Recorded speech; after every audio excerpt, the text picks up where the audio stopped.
Good day mga Balbon! Nagbabalik na naman tayo. Nandito tayo ngayon sa may MOA Concert Grounds. Umaattend tayo ng Autofocus multi-brand event nila. Ang dami nagtitest drive dito, tol. And of course, hindi tayo magpapahuli dyan. Kasama natin, kapatid natin, Andre Delfin. Yan, of course, galing Isuzu. Lagi tayo sinusuportahan yan pagdating sa mga ganitong bagay. So, magtitest drive ngayon tayo ng Isuzu MU-X. Maraming mga nagre-request niya. Nakita natin sa comment section, tol, na marami talagang may gusto na may experience din to. So, syempre, yung iba, mga nasa abroad pa, marami tayong mga nakakausap, mga nanonood, nasa abroad pa. Ito yung paraan natin para kahit papaano ma-experience or mapa-experience sa inyo, kahit sa panonood lang muna, kung ano yung feel pagka dinadrive tong Isuzu MU-X. O paano, tara, let's go, experience na natin to. First, syempre, kailangan i-position mo muna ng maayos yung katawan mo, syempre. Yung abot mo yung pedals. Yan. May nakapansin, masyado daw ako malapit sa manibela, pero hindi kasi doon ako komportable Siyempre, adjust din natin yung manibela. Yan. Mukhang okay na ako sa ganyan. Oh. Mainit na araw, pero ang lakas ng aircon. Good na good. Ayos yung buga ng aircon niya. Madami nagtitest drive dito, mga tol. Okay, so initial feel, mga kapatid, mga Balbon, is yung steering niya is weighted, no? Sa hydraulic steering wheel. So weighted kagad yung feel mo.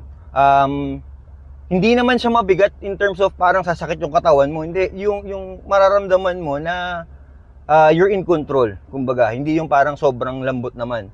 Hindi ganoon. So ayos din, good naman. So initial pa lang naman 'yon. So mamaya iikot tayo diyan sa mga course na 'yan. Pero we will test this first sa road condition. May mga stoplight, traffic, ganun. Yun yung gusto nating ma-experience di ba? Kitang-kita mo yung corners nung hood. So hindi siya nakakailang na iliko. Pagka liliko ka, madali lang. Okay, we're joining the public traffic na ngayon. Lumabas na tayo dun sa venue. Gusto ko lang banggitin kaagad is isa sa pinaka nagustuhan ko sa mga Isuzu is yung design niya is muscular para sa akin and durable talaga yung itsura. Pag itong grab handle pala, pag hinawakan mo itong manibela, talagang durable yung dating sa akin. Sa ano pa lang actually nagko-commute pa lang ako na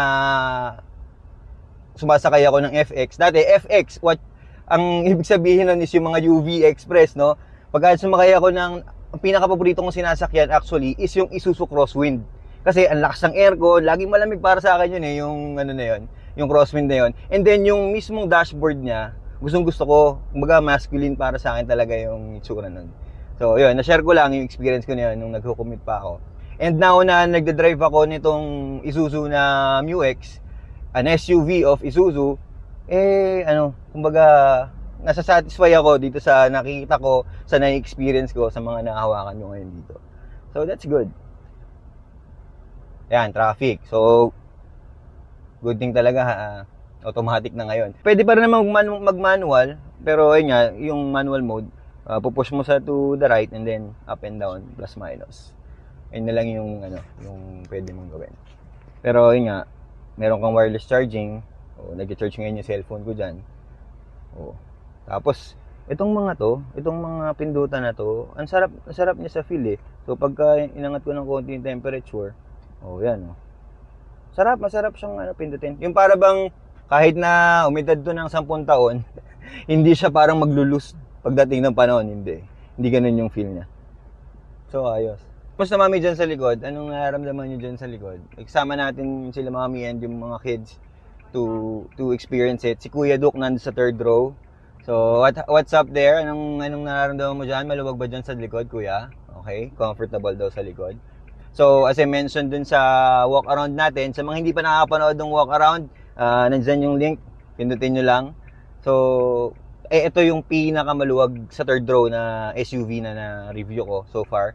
So kung family ang sasakay mo dito, sure ball, kahit na long drive, magiging komportable. Pati yung feel nung mga pagka mag-signal light ka, saka yung mga ilaw-ilaw niya, maganda yung feel Talagang Japanese brand talaga, matibay naman talaga eh. Kumbaga, reliable pa. So, ayos, magandang investment. Kumbaga, ngayon kasi, kumbaga, ang sasakyan, investment na talaga siya, hindi na siya kumbaga dati is leisure lang siya ng mga tao. Parang pagka may pera ka, nakasasakyan ka. Hindi ganoon eh. Nag-i-invest na rin talaga yung mga tao ngayon sa mga kotse kasi sobrang hirap mag-commute. 'Di ba? Ang init ng panahon, tas ang hirap mag-commute. So, investment na rin talaga. So, for me, this kind of SUVs, vehicles are really good investment para sa family mo. Kung mag-i-invest ka na lang din, syempre, 'di ba? Doon sa subok na. Yung NVH niya para sa akin, okay naman. Maganda yung NVH niya in terms of yung mga ingay doon sa labas. Ang narinig ko lang talaga is yung engine, yung 3.0 engine is kumbaga maririnig mo siya dito talaga sa loob. Pero hindi naman siya in a sense na nakakabagabag yung tunog, hindi. Kumbaga, siya lang yung pinakamalapit kasi kaya narinig mo siya. Pero yung mga ingay sa labas, yung mga motor ganun, yung mga jeep ganyan, hindi mo naman siya narinig. Pretty much peaceful dito sa loob. Ang lalaki ng side mirror, tol, ha. So, kitang-kita mo 'yan, no? Yung blind spot monitoring, very helpful. Lalo na in the city. Madaming motor na nasa gilid mo dumadaan. So, that's a good thing. And yan, katulad niya, may mga nagbabike. Yan. Napaka-helpful niyan. Yan, iniikutan natin yung mundo. Iniikutan natin yung globo. So, yung pedal niya, yung accelerator niya is very responsive pagka binigyan mo. Ayan, Ayan. Pero hindi naman yung biglang gaganon, hindi. Meron pa rin syempreng leeway para medyo smooth ng konti yung alis mo. Yung sa suspension niya, hindi din naman bouncy, hindi bouncy yung yung pakaramdam. So firm naman yung suspension.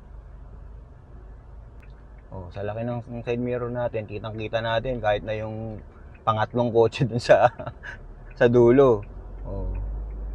Safe na safe. Yun lang talaga. Yung sa steering talaga yung noticeable para sa akin. Parang na yun signature na rin siguro ng Isuzu yun na talagang pang heavy duty kasi yung mga nila, yung mga sasakyan nila. So, usually kasi parang ang sinasabi nila, pag electronic yung steering wheel mo, yung steering column, tapos i-off-road mo or parang madaling nadadali yung yung steering di ba? So, yung hydraulic na technology pa rin ang ginagamit ni Isuzu kasi nga tingin ko lang it's very reliable pagdating sa mga ganong mga sitwasyon na kung i-off-road mo talaga, kung magre-river crossing ka kumbaga, di ba? Kahit na mabasa yan, walang problema. Yan Woo! Sarap naman ng 3.0 na yon.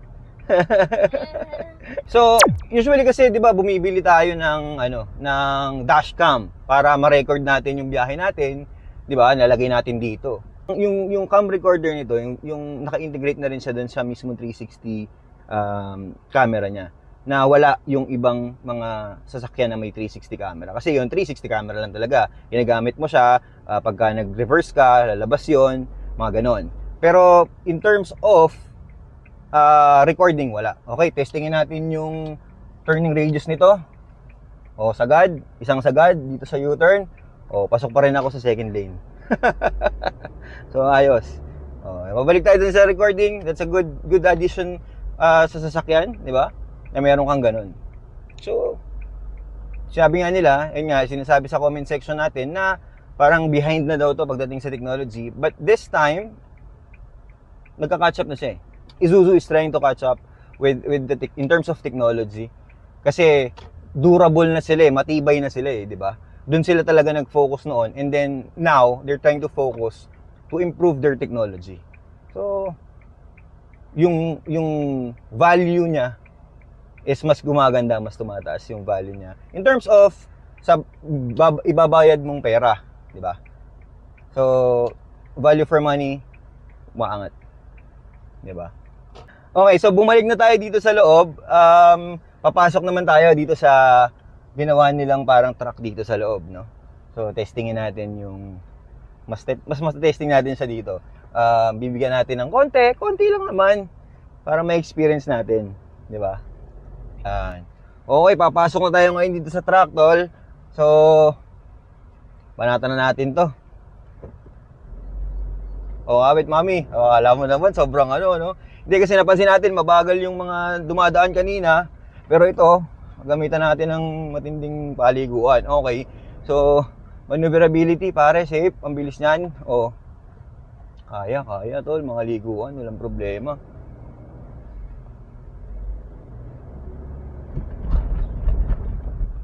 Ayos. Saktong-sakto, parang sinukat tapos atras tingin tayo.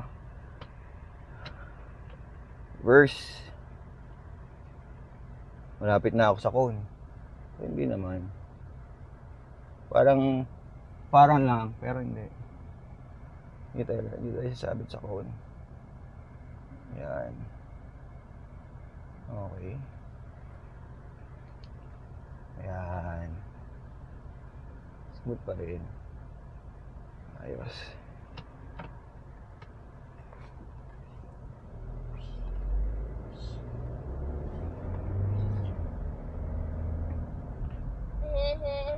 Malakas yung makina, smooth pa rin naman, di ba? Nararamdaman ko, smooth pa rin eh. Maganda yung 3.0, tol. So, curious ako kung ano yung performance ng 1.9. Kasi itong 3.0, pare, nakaka-enjoy Pwede, good vibes. Pwede.